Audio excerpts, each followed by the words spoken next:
hopefully you're all on here. Hans Crabbe, from FC Midtjylland. I'm here, I'm ready. Good, good to have you on here. So first of all, talking about the game this afternoon, Brentford well in control, probably deserved their early lead, looked more likely we're going to go 2-0 up, and then Blackburn score right on the break, on the break, right on half-time as well. It's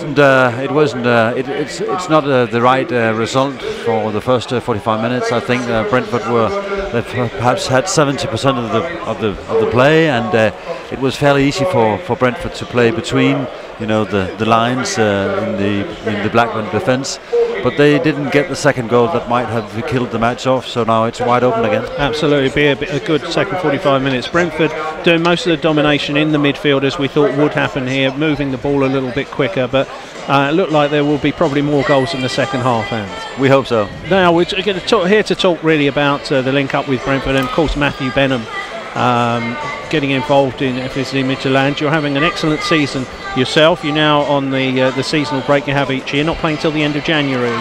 We will restart our season on the 22nd of February, actually. 2nd of February, so yeah.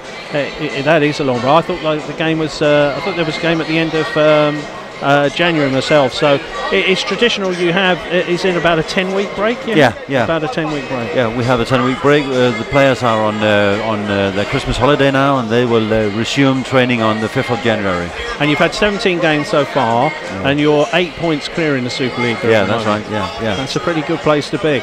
I had a particularly good run in November, like ourselves, running in parallel universities.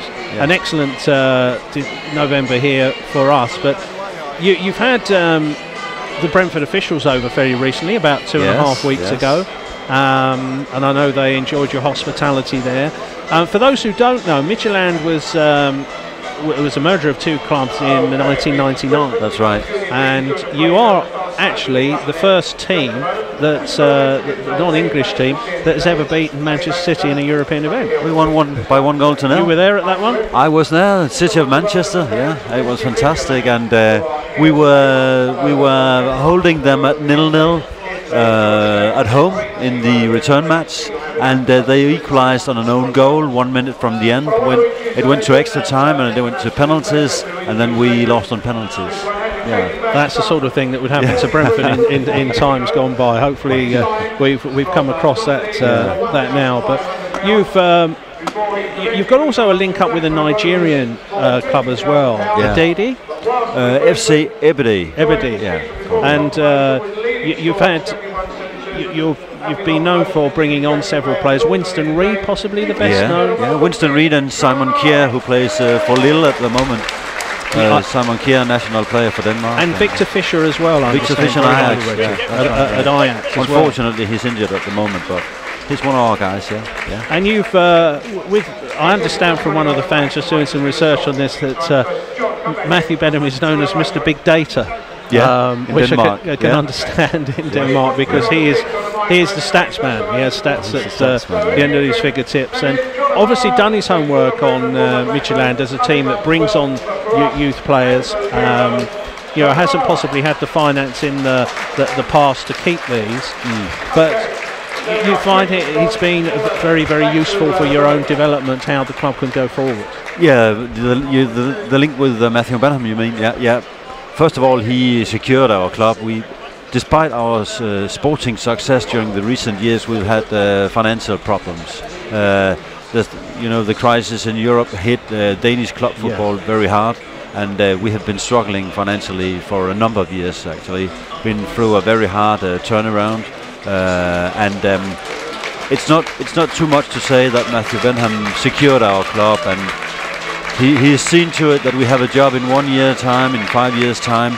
We wouldn't have been certain of that if Matthew hadn't come. We had substantial financial problems. Right, and so that's now put you in a completely different position financially, cleared the debt. Yeah. And you also have a handball side as well. I know handball is very, very popular in the Scandinavian countries. It is, yes.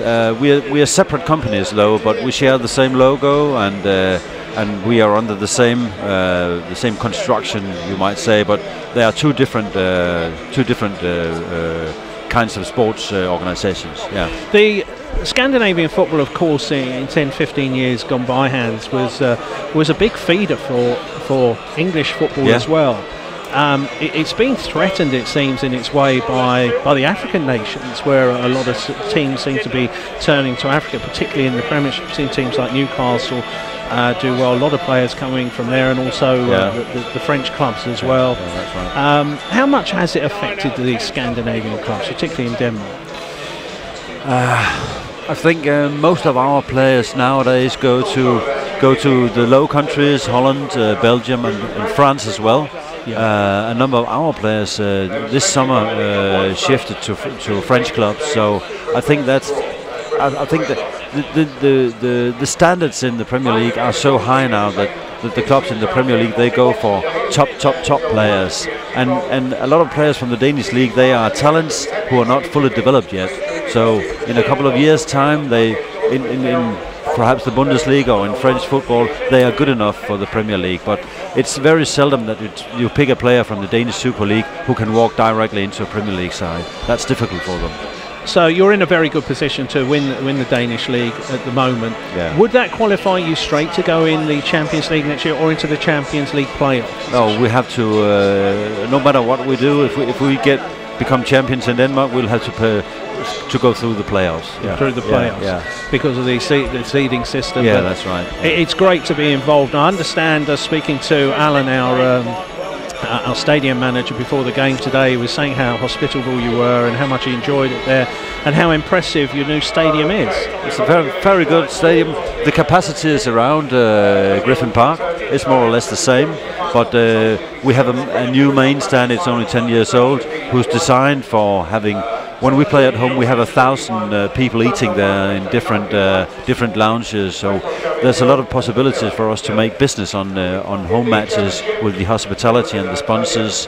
And of course, that's also why Brentford wants a new stadium. That's because they need to make money on hospitality. And absolutely, it's one of the big problems we've had here at Griffin Park. No real room to expand, and that's so important on match days. And with, of course, talk that we may even be looking at Premiership football here next year, all things being discussed, but more in line. I think they're very, very pleased with what they saw from yourselves and getting some good ideas. I know Mark Devlin had an interview on YouTube where he talks about the ideas they've got from you on match day when we move to Lionel Road, just about a mile up the road here. So what do you how many English stadiums have you been to, Hans? I've been to quite a few. I've been to the Emirates once or twice, and I've been to White Hart Lane. I've been to Anfield, and well, that's about it, I think. So I've been coming to England for quite a number of years, on holidays, and we have very good friends living in Hertfordshire. So I've been here on a number of occasions. Not too far from. And my wife was here last weekend doing some Christmas shopping. So London is a familiar place, when you come to Griffin Park, I mean, this is a real traditional old type of football stadium here. This year, with our extra fans here, the atmosphere has been brilliant. Not quite so good this afternoon. I think we scored early, and the momentum seemed to go out of the game. Had we got the second goal, it all might have been a little bit different. But if we were to score a late goal, and we've done that several times this season, I think you'll really hear something quite special here with the atmosphere. Cliff Crown and all the other directors looking after you well. They've got the best red wine out, have they?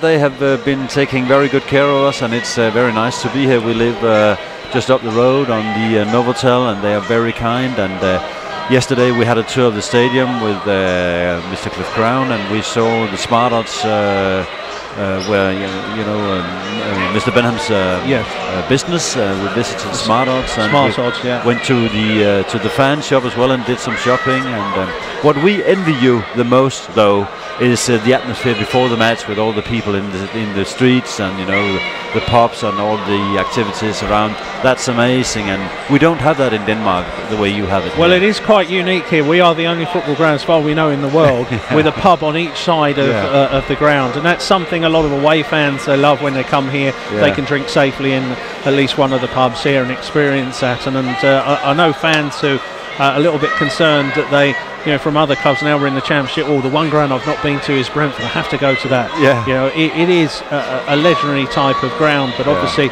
we need to cater for the future here. We will be going on to doing the same as you do on match day with all the bits and pieces of sponsorship and catering for more heads. We don't have so many covers we can do downstairs, as you can see, but it's a lovely tidy ground. I think people are going to be very sad when we leave here because there's a lot of history, of course. Yeah, although you move to a new ground with the state-of-the-art facilities, you're going to miss this. I'm sure you will. Yes. And we have brought around 30 sponsors over this weekend, and they've been talking about this trip for months because they had to experience this the stadium. So fantastic. Well, I hope you're all enjoying it. Let's hope there's an excellent second half.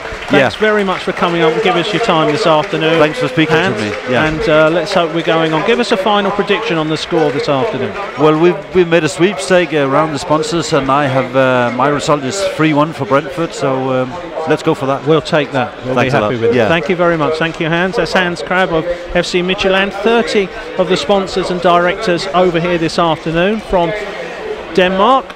8 points clear in the Super League, having a terrific season themselves, and not up and running, you heard there again, until the end of February. So interesting, such an elongated break there for the Danish league. Interesting to know how it happens around the world. Well, the players are out for the second half here.